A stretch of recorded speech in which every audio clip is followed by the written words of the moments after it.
Hello, I'm Naya. Welcome to my channel. This is Naya's Ethereal Epiphanies. I talk about what's on my mind. And this is just a channel where I just talk about all the things. I'm into art, psychology, you name it, I talk about it. So today I want to talk about how I foster creativity. So I foster creativity in many different ways, but one of my favorite ways, and I really feel so invigorated and inspired after I do this, I like to go to art museums. And what I typically do is I just take nothing with me, or I leave maybe my coat and devices, everything at coat check. And I like to only just take a small piece of paper and a pen or pencil with me. Now, I do have times when I take my phone and stuff, but I feel like sometimes it's so easy to just get so wrapped up and just want to take pictures of the exhibit and the different art and etc. But I find that when I just do nothing but just observe, and what I do if I want to remember an art piece is that I write down the location, exhibit name, and the artist, so that perhaps I can find it online later. But what I like to do is I like to do that and then just write notes about what I was thinking, what I was feeling, as well as what I think the artist was thinking and feeling. And I really feel like this helps me to understand different perspectives and grapple at what other people might think and feel and what contributed to this form of their expression, whether it was a painting or whether it was just other forms of art. Yeah, I try to see through the artist's eyes, so to say. So, and okay, how does this exactly help me to be more creative? Well, what ends up happening is that I find that when I'm doing this session of trying to understand what the artist was thinking and what they were experiencing, what they were probably feeling, I find that when I go home and I do my own writing and my own art, whether it's drawing or painting, anything in the art realm, I find that I try to dig into the deepest parts of my emotions, and I really try to like let out my feelings, let out my emotions, and pour that into my writing or pour that into, my painting. I try, like, sometimes when I like to paint mountains a lot. I'm obsessed with mountains, as you can see, and lakes and water. When I do these things, I try to think about, if I'm picturing myself in the painting, I'm thinking, what are my feelings in that moment?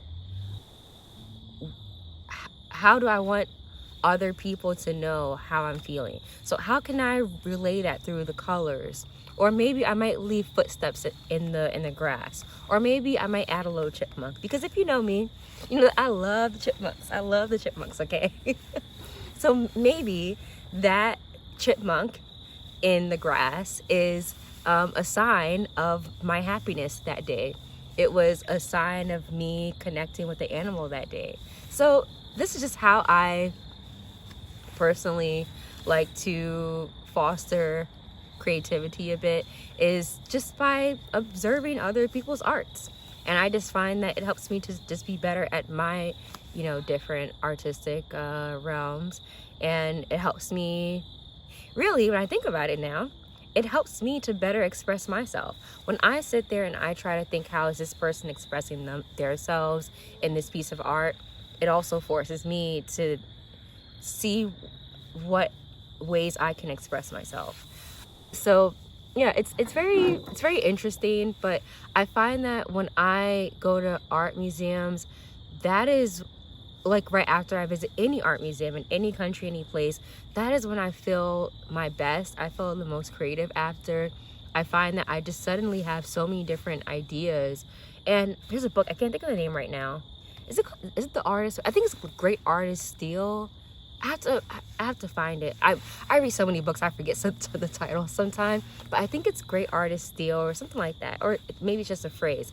But the point is that I now understand where that comes from.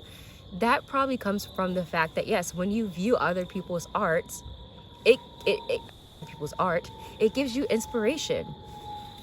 And sometimes you might even take something from one person's piece and this person's piece and incorporate it into your own, whether it's writing or whether it's a painting. You know, I like something I always wonder, like, is there such thing as an original artist? Like, when you look at so many modern day and contemporary artists today, they always have some sort of inspiration. But then, okay, who was their inspiration? I want to know this question. See, this is why I do my ethereal epiphanies, because I like to go back and research, and I'm probably do an essay on this, because it's like, where does I mean, yeah, is there such thing as an original artist? I mean, in my point of view, I would say the original artist is God, and everyone else just gets their inspiration from him and what he's created and what he's provided for us. But that's the way I feel. I don't know, maybe other people feel differently, or maybe some people feel like maybe there isn't an original artist to them. I don't know. But yeah, that's something that this is why I love doing my ethereal epiphanies, because it gets me thinking things to write about, what to, you know, research and stuff like that. But yeah, so this is just me and how I like to personally foster a little bit of creativity. It's just very simple. And you know what, a lot of museums and art museums nowadays, depending on the country, like even when I was in Poland, I forgot Mokaz, I forgot the exact name of it, which one I went to, but I had talked to a local person. She's like, oh yeah, by the way, on these days, you know, like it's half off or whatever. I can't remember which at this exact moment which museum and you know how much off it was, but yeah, so you don't always have to spend lots of money. And if we're also being real here, if you can't make it to a physical art museum to gather some inspiration, sorry, I can't tell if those are raindrops or just a whole bunch of, oh yeah, I think it's the fish, because I'm only seeing the ripples in the water here, but not out there. But anyway, yeah. So yeah, I was gonna say, sorry, brain.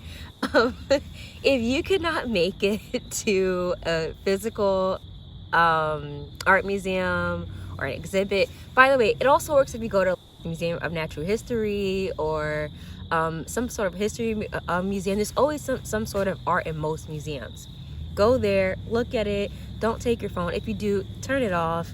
Just take some time, write some notes, go back home and reflect on it, and just see if it really does foster a tiny bit of creativity for you in your day.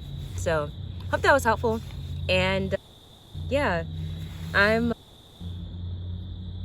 actually, let's see if all my ethereal epiphanies today has fostered some creativity from talking about all these different subjects. But yeah, oh, I was gonna say, sorry, now I remember, I was gonna say that also, if you cannot make it physically, sorry, this is what I was gonna say, if you can't make it physically, some exhibits, museums and all, you can view online, like archives maybe, or maybe that will be helpful for you as well if you can't make it somewhere physically. But yeah, so that was it. As always, you know, share if you like this video, what you think I should talk about next, anything that's on your mind that you know you want me to respond to. Did you read something on my blog or my website? Well, I'm calling it a blog here, but my digital garden, it's nayamoss.com, and you can check out my ethereal epiphanies there, my written ones and my atomic essays. And yeah, just give me some feedback. What do you think? What should I talk about? It's starting to get dark and very chilly. Might I add, and chilly, even though I have a fleece. But yeah, it's getting dark and chilly, and I don't know if you can see, but I don't have on any pants. I have on biking shorts. So wait, I gotta be careful. I heard something big in the woods over there. Oh, it's just a person. Okay. Okay, anyway, bye. Oh wait, thanks for watching the video, by the way, and thanks for listening to all my rambling. Okay, thank you, bye.